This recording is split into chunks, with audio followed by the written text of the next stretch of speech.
Hey everyone, my name is Daniel and I'm going to show you exactly how to start a product business.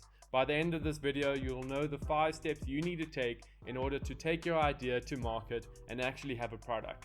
And it's not because I have some books behind me or a plant that shows you my expertise.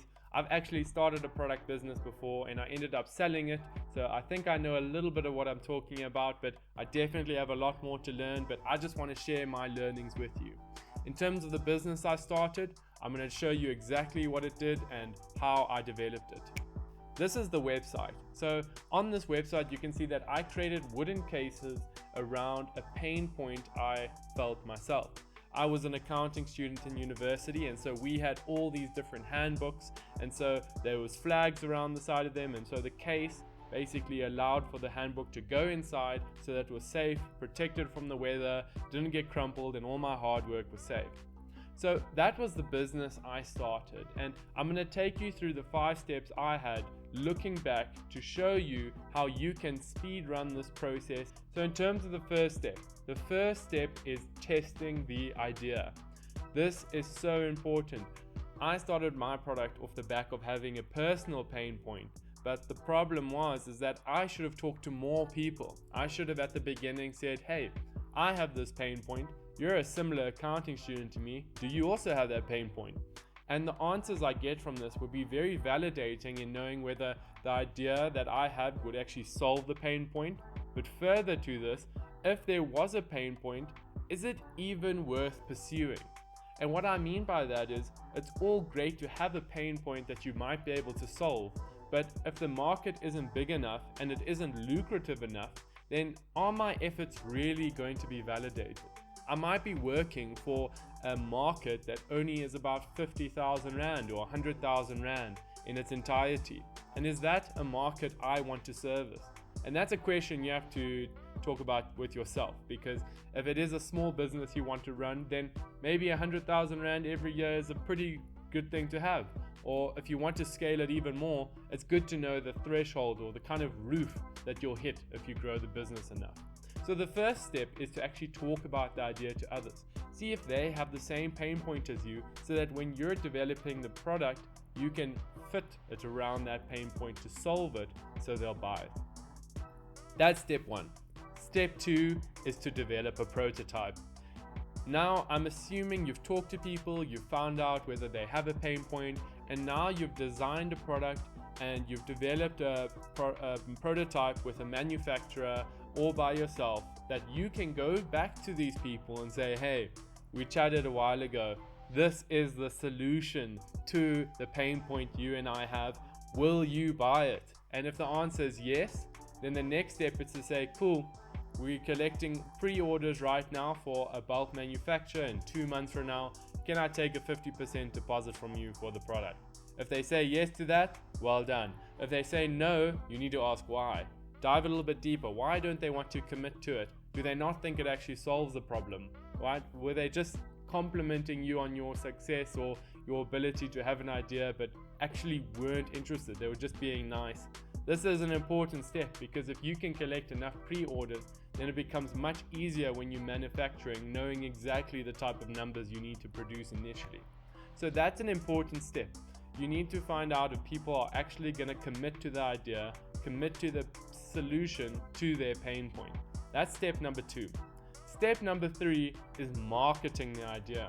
At this point, you've talked to people about your idea, you've developed a prototype, you've seen that there's some interest, you've developed some traction, and now you need to capitalize on it by almost creating a snowball effect.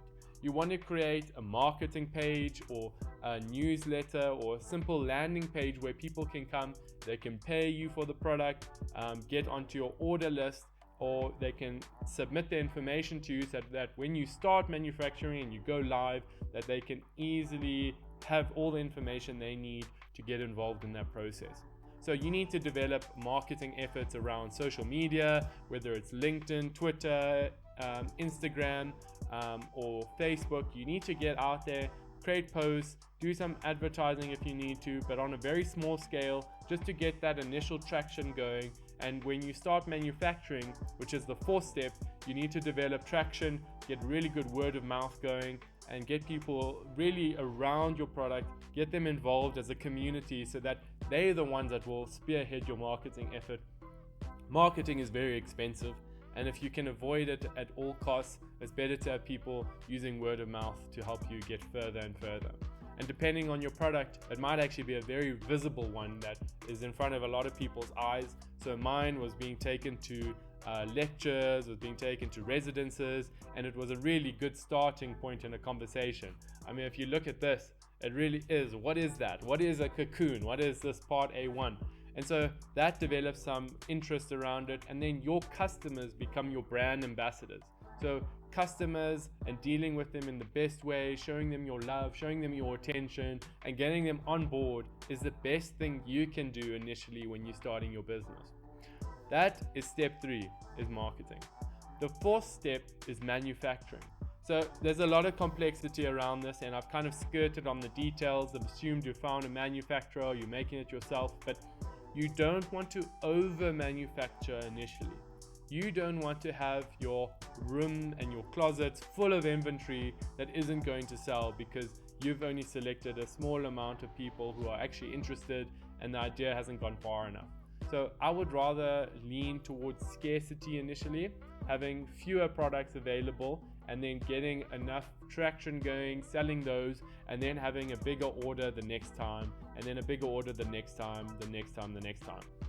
So that's a whole video in of itself, how to deal with a manufacturer, what you need to have in your contract, and I'll schedule that for some time in the future. So make sure that you're subscribed to the channel, you're following my page so you can see when that comes out.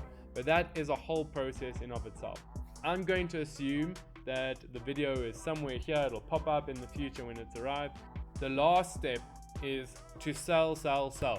So you've got your pre-orders, you've manufactured a small batch now to complete those, and now you need to sell them. And what I mean by this being an important step is that you need to make the selling experience so wonderful, so enjoyable, that your customers are so overjoyed when they receive their product that they just want to share it with their world. They want to tell their friends, they want to tell their family, that it becomes something that just naturally goes out there. So creating a very engaging customer experience is a very important understanding for growing your business into the future. Not just about getting initial traction, but actually about having a long-term growth plan. So you need to spend some time here thinking about the customer experience. How are they going to be able to contact you? How is the experience buying? How is the experience giving feedback? How is the experience making another order, if that's even possible? So these are some of the conversations you need to have and to think through. But that's 5 steps, very simple. You need to test your idea, you need to create a prototype, you need to market it, you need to manufacture your product, and then last but not least, you need to actually sell. That is what this is all about, is actually selling the product. So that's 5 steps. I hope you've enjoyed that. If you have any questions, you can pop them down below and I'll be happy to answer them. But that's essentially how to start a product business in 5 steps. Have a good one. Cheers.